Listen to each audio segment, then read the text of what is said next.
Well, good morning and welcome to an FS Club webinar. Today, we have a very dear friend of long-standing, Joe Ringland, who's an emeritus fellow at SAMI Consulting, St. Andrews Management Institute, and Professor Ed Steinmuller, who's a professorial fellow at SPRU at the University of Sussex. Now, you might find that the title of this is kind of interesting, The Elephant in the Room, Software Risk and Digital Resilience. Well, actually, it is a topic dear to my heart. Software risk and resilience, in fact, provable software and a variety of other topics have been really the rage and very important in my life, certainly for nearly half a decade. And the reason is we build software and it turns out that it becomes a utility and we depend on it. And yet we don't apply in many cases the same techniques that we would in other aspects of engineering, design, or rollout. And it's, I think, exciting that Jill and Ed are both here today to highlight this issue for us. Anyway, you'll know me, I'm Michael Mainelli, I'm one of the directors of Zien, and we are able to provide these webinars only through the tolerance, may I say, tolerance and generosity of our sponsors, who do allow us to range freely across technology, economics, and finance. But what underpins all of this, other than software? The great revolution for now well over half a century has been the computerization of the world. As many of you have heard me say in the past, frankly, probably 50% of innovation over the last half century has been slapping a computer onto something, whether it's onto your automotive engine or onto some health equipment or onto some billing software. This has been the driving force. And yet, in the race to innovate, we don't, in my opinion, pay enough attention to resilience and usability and reliance. So anyway, let's have a look at the agenda. As ever, my job is to get out of the way as quickly as possible and hand you over to our two experts who will speak for about 20 minutes. And then we have a couple of polls along the way. But most importantly, this is a real opportunity for you to ask questions, make comments, and make observations. And in this particular case, as you'll see, Jill and Ed are trying to set out a research program and would really appreciate your points in terms of direction. Three quick housekeeping elements. One, yes, the slides are available. In fact, they're already posted, I believe, online. Two, yes, we are recording, and the recording will be available in about 2 working days, so about midday on Friday, I would anticipate. And finally, how do you participate? Well, you simply go to the Q&A facility here to ask your questions in GoToWebinar. And I would please ask you to do that for 2 reasons. One, I'm here with you. I'm not on Zoom or Twitter or anything else. But secondly, and most importantly, all of your comments and questions and observations will be sent to Ed and Jill with your email attached so they can get back to you or engage.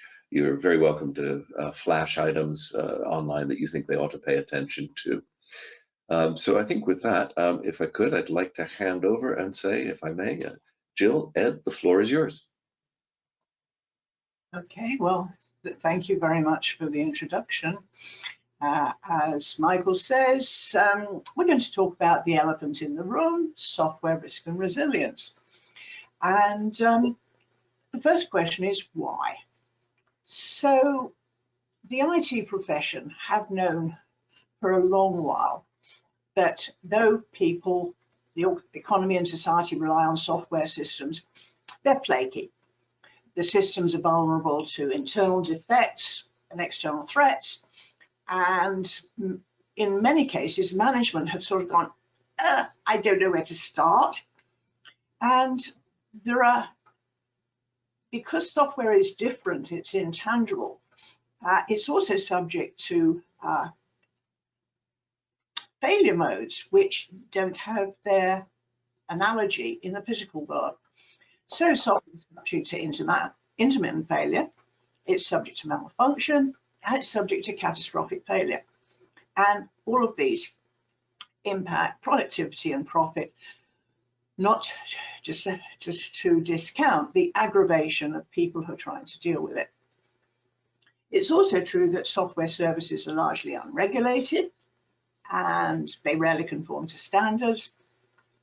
And software failures, we've all known, I think, that there are significant costs to the UK economy, But Ed is the first person who's actually trying to put his arm around it, well placed to do it because he's a professor of both IT and economics. And so that's what we're going to be talking about in this presentation, as well as what and why, who and what. So how does this impact people? We had a quick poll. We're just opening that poll now.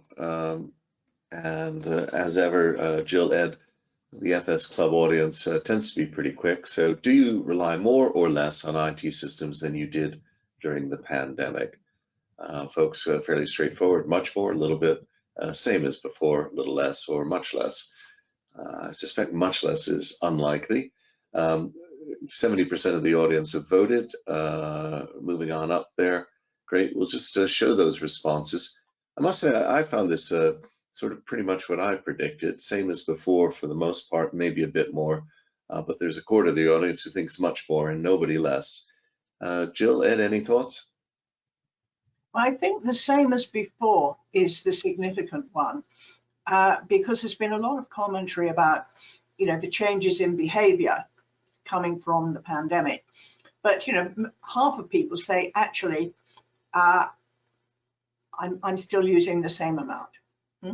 So I think that's an interesting snapshot. Great. Back to you, Jill. Right. So, following the newspaper addict of, why, who, and what we're going to do today is Ed is going to discuss the impact of software failure on organizational productivity, talking about his attempt to get his arms around counting the cost and 3 examples of impact. We'll then have a quick poll before I conclude with some thoughts coming out of a round table. And the round table was held last week. Through the good offices of Michael, we got our work in front of Lord Toby Harris, who chairs the National Preparedness Commission. And so we had a really excellent round table with a wide range of participants. And so I will talk a bit about the who and what interim thoughts that came out of that round table. So the next slide is going to be Ed's as he starts to talk about the background to this work.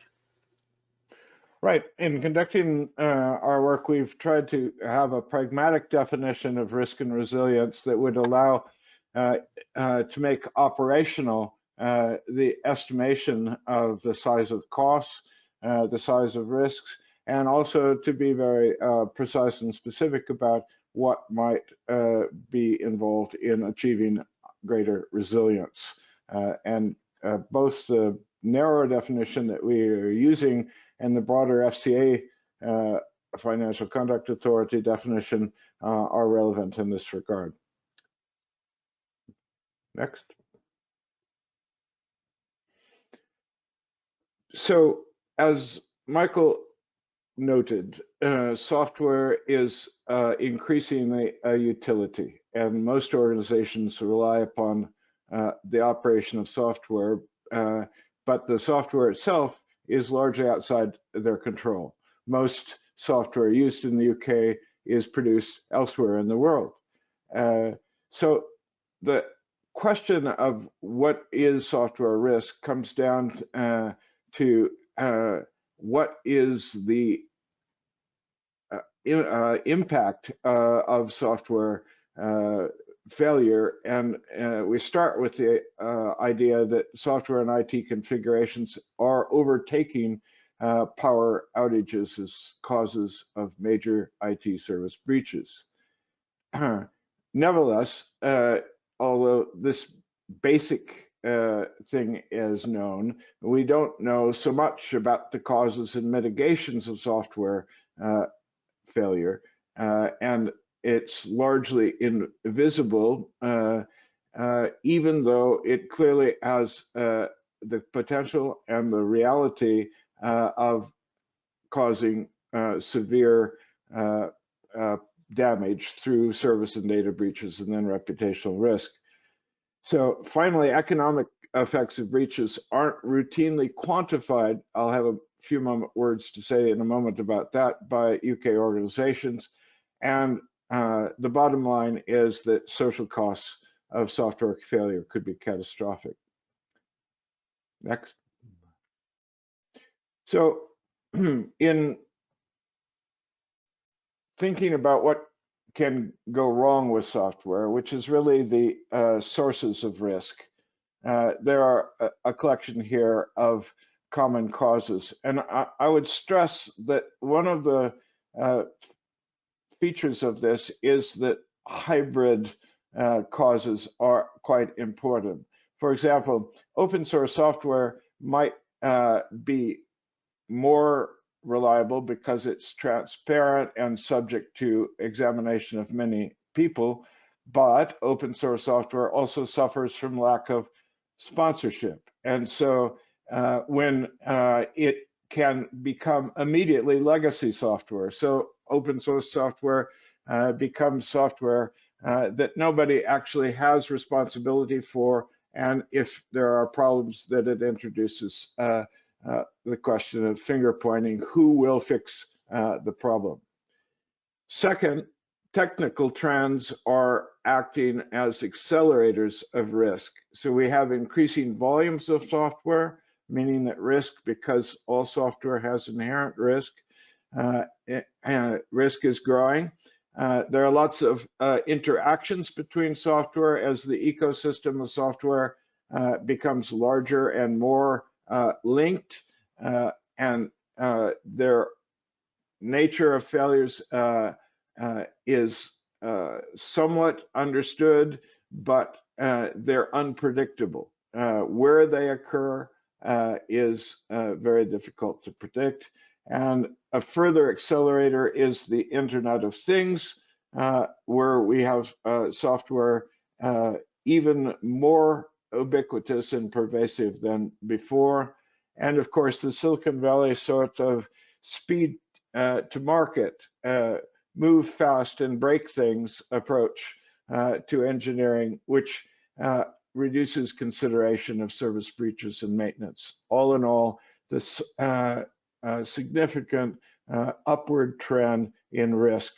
And the social trends are also amplifying this in that digitalization and integration of business operations using software is increasingly important, and common components, often through the implementation of cloud-based solutions, is spreading the effect of any malfunctions. Next. So with this scoping of background, we attempt to count the costs, recognizing that the principal people bearing the costs of software failure are users, either individuals or organizations, and how they bear that cost is through disruption to their services or to receiving wrong information. And unfortunately, we still have a kind of culture that if the computer says it, it must be true. So people may not critically examine the information that they get. If they get wrong information, it's a significant source of cost or consequence. The effects of failure can be spread across many users because once you have a particular package, either it's going to be used by many different people or it's going to be used in many different contexts. And in both cases, that advantage of software, that it's low cost of reproduction, also proves to be a source of promulgation of risk. Failures have widespread and lasting consequences in terms of lost business, in terms of stress on and loss of staff, and so forth. Ultimately, this possibility for reputational damage is very important. Well, of course, software suppliers bear the cost of fixing the failures, but because of the history of liability, they have largely attempted to arrange sales contracts that shield them from the consequential costs of software failure, and basically only bear the costs of fixing the software rather than compensating users or purchasers of software for the costs that are imposed by software failure. And we come back to this, the fact that in the UK, we don't have specific data on software failures and the cost of the economy. It's quite understandable why it's difficult to gather such information. Organizations are sensitive to the existence of software failure because of the possibility of reputational harm. And then paradoxically also disclosing the exact sources of software failure raises risk concerns about the extent to which that itself will compromise the security of the organization. So with all this in mind, next, we attempted to bracket the costs of software failure in the UK per annum between this well-researched and evidence-based conclusion as to what the cost of a GPS failure would be for 5 days, slightly more than 5 billion, and the very well evidenced cost of road traffic accidents. Of course, when the people are settling without reporting the accident, which is not legal, which is already an offense, that's a problem. But we record the cost of road traffic accidents in a way that makes an evidence-based estimate of their annual cost quite reliable, and that's on the order of 15 billion. For a series of reasons that are better documented in our report, we conclude that the cost per annum of software failures is between these two numbers, 5 and 15, towards the higher number rather than the lower number. Next. So to sum this up, our conclusions are that software failure, the intrinsic costs of operational software failure, have a major impact on organizational productivity. And as is very common in this area, because we don't have a strong, broad evidence base, the use of anecdote becomes very important. In business schools, we call this case study method. Okay, so we have, in the case of the Red Cross, as Jill was mentioning earlier, they had to shut down their systems. And what is particularly interesting about this case to me was that it first illustrated the unwillingness of the Red Cross to share exactly what happened because of concerns about security, and the revelation that they thought they had done very well in detecting the breach in 90 days, because according to IBM, the average time to detect a data breach is 200 days, and the time to repair it, 75 days. So these lurking problems of software failure and the consequences it has to the organization, and in this case to a large number of extremely vulnerable people, are well worth noting. The issue of spreading the risk very rapidly is illustrated by the second example, where a single software package was embedded in automation control systems and quickly just embedded in 261 different manufacturers' products when it was revealed to be vulnerable to hacking because of internal errors in the software. And correspondingly, the latest version of the software is still found to have problems, even worse problems, including the ability to be directly hacked. The last example comes from the period of COVID lockdown and the continuation of the trend of people working at home. In the early days of personal computers, it was estimated that the cost of putting a computer on somebody's desk was a multiple 5 or 6 times the cost of the computer, because of the fiddling around that people would do with the computer, and correspondingly the kinds of configuration and software failure problems that they experienced. It's true today as it was then. This is an expensive proposition, that having people using IT from home is estimated to have cost 60 billion pounds sterling per year. And the poll of people suggested that technical difficulties were occurring very or fairly often.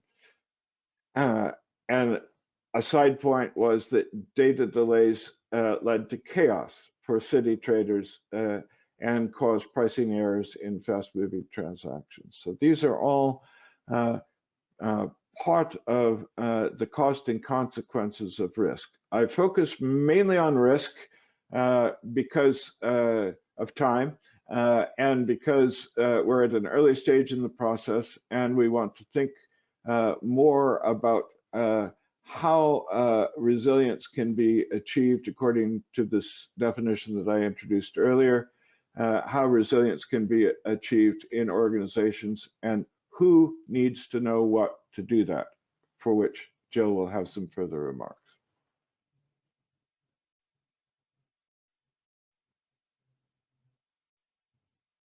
We have a poll now about your own personal experience with break-in service, delayed response, or unavailable message. Great. So that's open, folks. Just to do kick your responses in there. How many times in the last week have you had a break-in service, delayed response, or unavailable message from an IT system? And I can genuinely vouch that I had one last night. So great. So 3/4 of the audience have voted, and we're just going to post those results there. And you can see from this that 62%, so the vast majority, in fact 20%, 19% had nil, everybody else had some, and 10% had more than 10. Any thoughts on that, Ed? Ouch, ouch, more than 10. 10%, 1 in 10 of the audience is definitely having a struggle with their IT. The fact, however, that on a weekly basis that there are 1 or 2 types of problems is certainly, in my experience, typical. And as an economist, I say these are all instances of opportunity cost. You could have done something else with that time of your life than screwing around with fixing the problem. Right. Absolutely. Yes, that was such an interesting snapshot. Now to bring it together a bit in terms of what were the thoughts from our roundtable. You know, the roundtable was 30 people with a whole range of different backgrounds, including, as Ed said, you know, legal, insurance, risk managers, IT people, academics. And the conversation was very wide-ranging, but there were some key themes. The first was that, and this came out of the people who were not software professionals, they suddenly went, oh, software is different. That was a big aha to some of the people in the room. For instance, you know, lawyers who have been dealing with the Post Office Horizon project. The second point is they all accepted what the IT professionals had known, that software failures are a significant and increasing cost to the economy and society, and picked up the concept of utility. The conclusion that they came to was that more people need to have this awareness. And so we talked about end users, what could be done to help end users. We talked about purchaser organizations and whether insurance, auditors, regulation, who needed to be better informed? Was it the board? Was it IT and risk professionals? And we also talked about software suppliers. Who are they influenced by? We wondered whether government procurement might have an influence, as is happening in the US with the federal government at the moment. We wondered about the influence of policymakers and regulators and standards bodies. For instance, standards bodies are talking a lot about AI, they're talking about cyber risk, but should and could that be extended to deal with the basic underlying software? So we are going to be producing the report on the 16th of December. And I think now all it is to do is to say thank you for listening. And please feel free to follow up the discussion. You've got our contact details there, and I think Michael said they were going to be in the chat. And Ed referred to the BCS paper, which has got, it's just buried in Appendix 3, but it's the most workmanlike consideration of the cost of software failures to the UK economy that you could do, examining all the. It is in Appendix 3, go look. And also through Michael's good offices, we have a series of blogs on the Long Finance website. Right, over to Q&A, I think. Great. Well, Jill and Ed, thank you. And Peter will be posting those links to the think pieces and the pamphleteers into the chat area as well. I noticed a number of people are trying to use the hands up facility. Our webinars, as you know, you type your questions in, so please do type them in out there, Stephen, for example. Meanwhile, we've got quite a few questions. One area that's clearly bubbling up, and frankly was on my reserve list of questions, was are you in danger of confusing hacking and attacks with software resilience and reliability? One might argue actually that they are related. But let me read a few comments up here. One is Dionysus Demetus says, you know, great points, but I'm wondering whether the issue of software failure is mixed up with security breaches here. The two are not equivalent, but of course both are risks that could be linked. The ICRC case and the automation control system case have got little to do with the working from home technical difficulties issue, for example. So fully functional and operational systems can still be breached in a number of ways that does not constitute failure of the IT system itself, but of the security controls around it.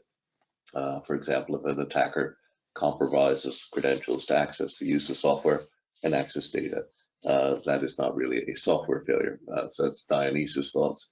Ian Harris, I'd be interested to hear the speaker's thoughts on the extent to which criminal activity and or state-sponsored cyber attack is an increasing aspect of so-called software failure, and to what extent is this human failure more than software failure per se.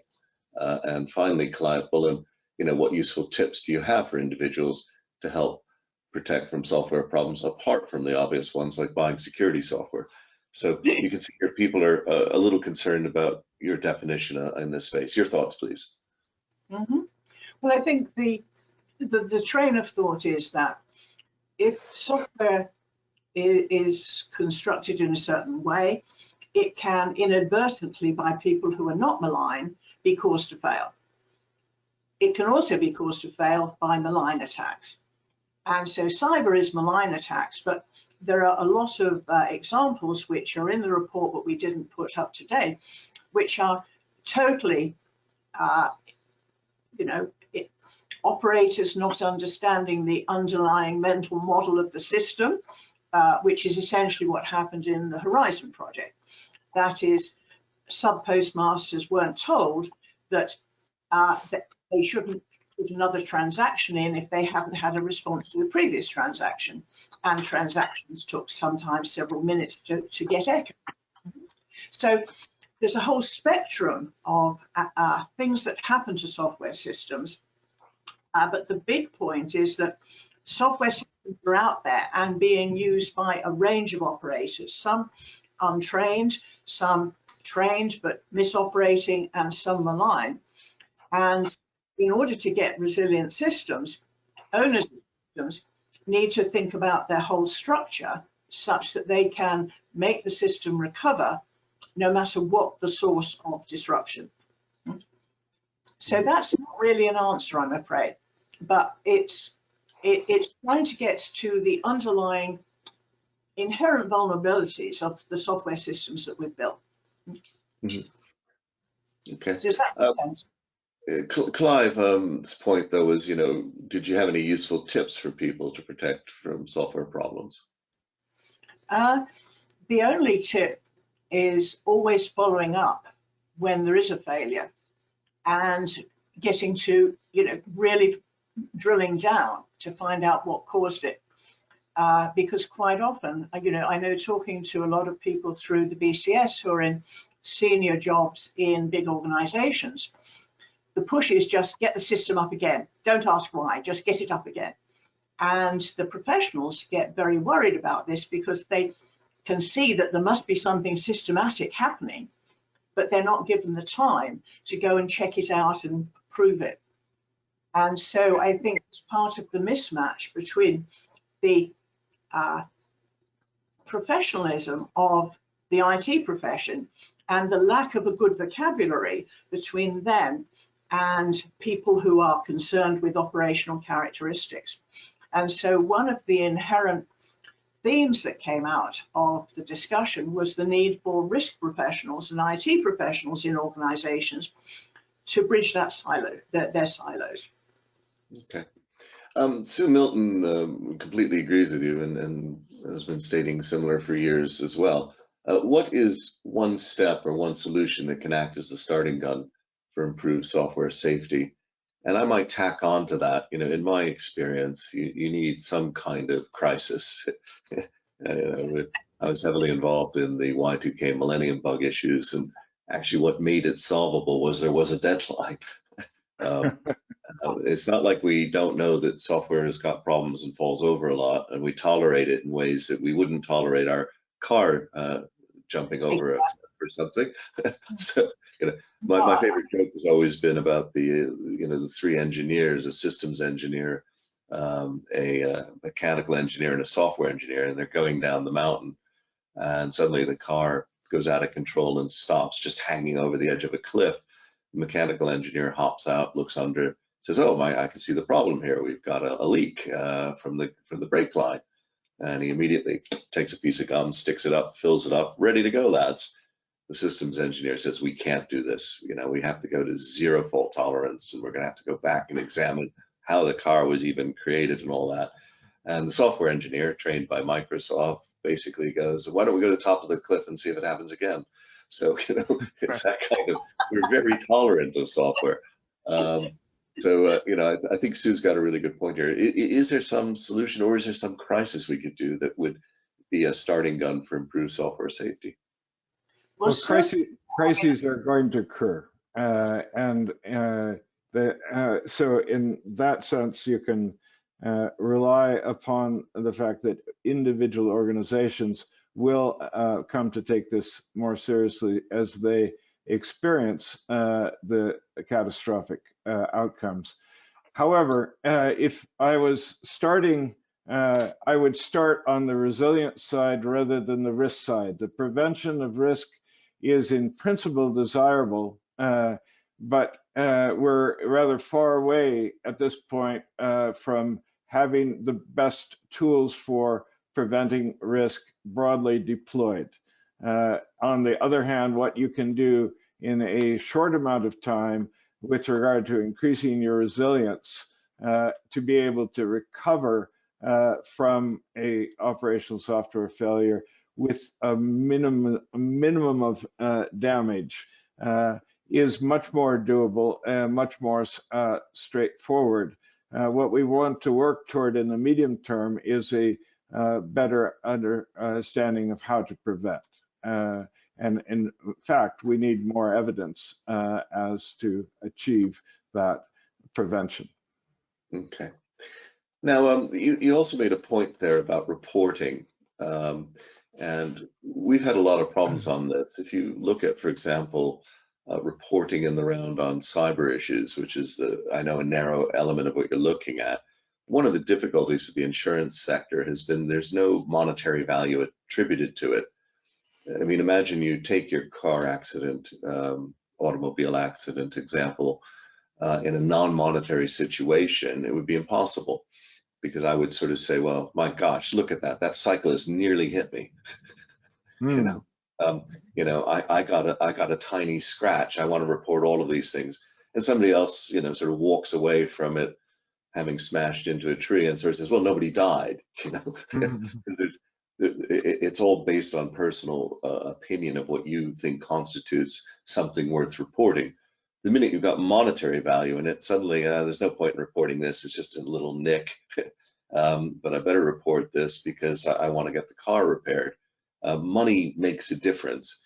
Yeah. On the other hand, and I've just stuck in some interesting comments from Hugh Purser, he feels that the cost of the economy of road accident reporting is underestimated because it doesn't take account of the human anguish and cost there as well. And I've Yeah. put that in the chat room. So any thoughts there? I mean, just getting more reporting could just generate a heck of a lot of numbers, which is what we're seeing in the cyberspace. Millions of reported incidents every 30 seconds or something. But so what? We know that they're happening. It's like reporting on raindrops. Well, at a social level, we want to know the scale of the cost in order to frame the urgency of the issue. At an individual organizational level, we want to know the consequence for productivity and profitability for that organization that requires organizational specific sort of analysis. So it is certainly true that there are many costs that are poorly estimated, and from an economist's point of view, the whole idea of opportunity cost is one of the more difficult concepts to get across in the classroom. So yes, we're talking about large opportunity costs. They don't occur on any ledgers, but at the same time, those opportunity costs translate into a drag on productivity. If you're incurring costs that aren't measured directly, they're indirectly measured in what it was that you might have been able to do had you not had to deal with the hidden costs that are difficult to capture. Okay. Jill, Hugh Purser's curious, in your very first slide, you said the complexity of reducing these defects and threats is large and often leads to inaction. Hugh says that comment in your slide, the greater complexity leads to inaction, sounds pretty scary. Could you expand on that point, please? In particular, who is being inactive? This came out of the round table in which CIOs were talking about the difficulty of talking to the board about what was causing the problem because of the complexity of the software and the number of interactions and the fact that errors were not reproducible. And so it was easier for the board to say, well, if it happens again, let us know, rather than agree to being followed up. And I think the IT profession is in some ways its worst enemy in this. I've seen some of the slides that CIOs try to communicate to boards with, and they've got about 93 components on them. Well, I wouldn't be able to take it on board a 93 components diagram in a board presentation without any briefing. So there is a communication problem, and it's serious because the organizations rely on this stuff. Even if it's got 93 components, they don't understand. Ian Roderick says, how do you retrofit a resilient software strategy? How can you what? Sorry? How do you retrofit a resilient software strategy? Do you have any thoughts, Ed, on how to start on that one? Well, our approach to resilience is a question of organizational recovery, given the inevitability of breaches or more catastrophic failure. So our approach to resilience is preparedness for recovery, preparedness for continuity, preparedness for resumption of full level of service. And then we tried to distinguish that from measures taken to reduce the risk in the first place. And as I said earlier, my own preference would be to focus on resilience, which you examine how the organization will recover from a outage of service, a lack of continuity of service, a loss of records, and so forth. That's what I would interpret to be retrofitting to the organization, a resilient strategy. Jill? And I would just like to add to that, that I went to a seminar on operational resilience last week, which had got, one of the big four talking about operational resilience and saying a break, a catastrophic event, is a great opportunity for rethinking processes. I was quite alarmed by the fact that a lot of the processes that they were looking at were people processes or financial processes. They weren't actually, none of them had software or IT systems as an explicit first stop on their rethinkings. So there's a big gap there between the operational resilience people and understanding the potential and actual impact of IT systems and software. Okay. Well, we've only got a couple of minutes left, but I'd like to raise 2 points, if I might. The first is, I'm wondering to some degree if the way to approach this is through finance, and I would point to one, insurance. So, were you to try and get an insurance cover for the resilience of your systems, you would be forced to provide a tremendous amount of definition and reporting and all of that. Is that not one avenue? And I'll come up with another in a second. Well, it certainly is, and it's one of the ones that has come up time and time again. It's the obvious one to go for, even though it does have downsides in that it might be underwriting shoddy behavior, but insurance companies are used to dealing with that. And so, yes, insurance is the obvious thing.